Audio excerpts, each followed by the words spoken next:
ആമീൻ. ഞങ്ങളെ സംബന്ധിച്ചിടത്തോളം ഞങ്ങൾക്ക് വലിയ നഷ്ടമാണ്, ഞങ്ങളുടെ കുടുംബത്തിന് വലിയ നഷ്ടമാണ്.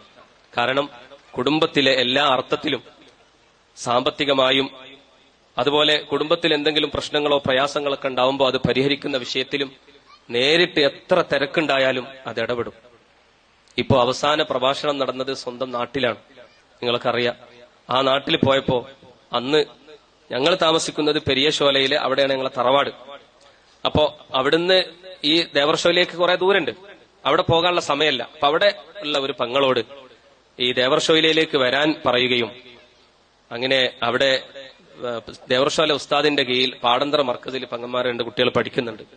അവരെ പോയി കാണുകയും അവരെ മിഠായിയൊക്കെ കൊടുത്ത് സന്തോഷിപ്പിക്കുകയും അവരെയും കൂടി വണ്ടിയിൽ കയറ്റി പിന്നെ പ്രഭാഷണ സ്ഥലത്തേക്ക് പോവുകയും, അങ്ങനെയൊന്നും സാധാരണ പതിവുണ്ടാവില്ല. നേരെ പോവുക, പ്രസംഗിക്കുക, തിരിച്ചു വരിക, ഇതായിരുന്നു. എന്നാൽ അന്നു സിലത്തുർ റഹ്മിന്റെ കുടുംബ ബന്ധം ചേർക്കലിന്റെ എല്ലാ കടപ്പാടുകളും അന്ന് തീർത്തിട്ടുണ്ട്. അതൊരു അവസാന യാത്രയായിരുന്നു എന്നത് നമുക്കാർക്കും അറിയില്ലല്ലോ. സാധാരണ യാത്രയിൽ ആരെയൊന്നും അങ്ങനെ കൂട്ടാറില്ല, ഡ്രൈവർ മാത്രമേ ഉണ്ടാവുള്ളൂ, കൂടെ ആരും ഉണ്ടാവില്ല. പക്ഷെ ആ യാത്ര പോയപ്പോ അനുജൻ ഇർഫാനിയോട്, ഷിഹാബുദ്ദീൻ ഇർഫാനിയോട്, ഇന്ന് പോവല്ലേ, പോരണം, നമുക്ക് ഒരുമിച്ച് പോകണം, നമുക്ക് ഒരു ദിവസം അവിടെ നിൽക്കണം എന്നൊക്കെ പറഞ്ഞു. പക്ഷെ അനിയന് തൃശ്ശൂരാണ് ജോലി ചെയ്യുന്നത്, അവിടെ പോകാനുള്ള ഒരു ആവശ്യം കൊണ്ട് വെള്ളിയാഴ്ച വളരെ വൈകി എത്തിയത് കൊണ്ട് പോകാൻ സാധിച്ചില്ല.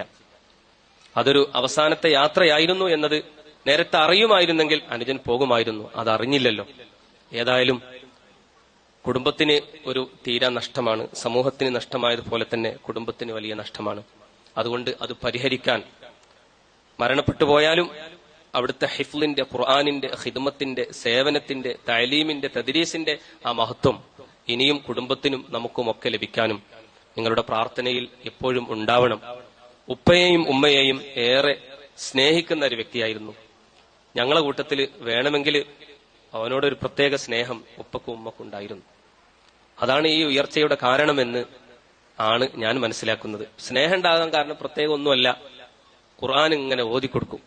ഉപ്പക്ക് ഖുർആൻ ഓത്ത് വലിയ ഇഷ്ടമായിരുന്നു. അപ്പൊ ഖുർആൻ ഓത്ത് കേൾക്കും.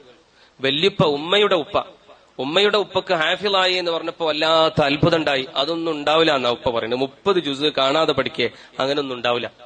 അപ്പൊ എന്നാല് വല്യുപ്പ എപ്പോഴും ഖുർആൻ ഓതുന്ന ആളാ. അപ്പോ വല്യപ്പ പറഞ്ഞു, എന്നാ നീ സൂറത്ത് യൂസുഫ് എന്ന് ഓദിക്കാം. അപ്പൊ വല്യപ്പാക്ക് ഏറ്റവും ഇഷ്ടമുള്ള സൂറത്ത് യൂസുഫാണ്. സൂറത്ത് യൂസുഫ് എന്ന് ഓത് എന്ന് പറഞ്ഞു. അപ്പൊ സൂറത്ത് യൂസുഫ് ആദ്യം മുതൽ അവസാനം വരെ ഒരു തെറ്റില്ലാതെ ഓതിക്കൊടുത്തു. വല്യപ്പാന്റെ പഴയ ബിൽട്ടിന്ന് അന്നെടുത്ത് 100 റുപ്യ സംഭാവന കൊടുത്തു, ഇത് മോനാണ് എന്ന് പറഞ്ഞു. അങ്ങനെ വല്യപ്പന്റെയും വലിയുമ്മയുടെയും ഉപ്പയുടെയും ഉമ്മയുടെയൊക്കെ വലിയ പൊരുത്തം അവന് ലഭിച്ചിട്ടുണ്ട് എന്നാണ് ഞങ്ങളൊക്കെ മനസ്സിലാകുന്നത്. അള്ളാഹു ആഖിറം വെളിച്ചമാക്കി കൊടുക്കട്ടെ. സമാനമായി അതേ തസ്തികയിൽ പ്രവർത്തിക്കുന്ന ആളാണ് ഒന്നിരായ കൗസർ ഉസ്താദ്. ഹാഫിളാണ്, ഇതുപോലെ ഖുർആൻ പ്രഭാഷണം നടത്തുന്ന ആളാണ്. അള്ളാഹു ആഫിയത്തുള്ള, ദീനീ ഖിദ്മത്തിലായി ആഫിയത്തുള്ള ദീർഘായുസ് കൊടുക്കട്ടെ.